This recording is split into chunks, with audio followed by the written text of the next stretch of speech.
ಅಲ್ಲ ಈಗ ತುಂಬಿರೋದಕ್ಕೆ ಸರಿ ಅಲ್ಲ ಬಂದಿದ್ರು ಕೆರೆ ಫುಲ್ ಫ್ಲೇವ್ ಆಗಿರೋದು ಈಗ ಹೋಗ್ತಾ ಇರೋದು ಈಗ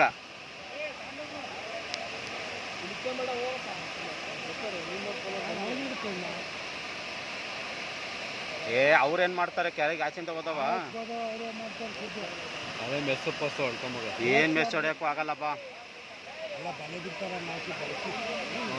ಇಲ್ಲ ಅಡ್ಡಾಗಿ ಬಿಟ್ಬಿಟ್ರೆ ಅಲ್ಲಿ ನೋಡೋದು ಮೀನುಗಳು ಇವ್ರು ಜನ ಇರೋದು ಕಂಗಾಡ್ತಾವೆ ನೀರು ಓವರ್ ಆದ್ರೆ ಆಟೋಮೆಟಿಕ್ ಬಂದೇ ಬರ್ತಾವೆ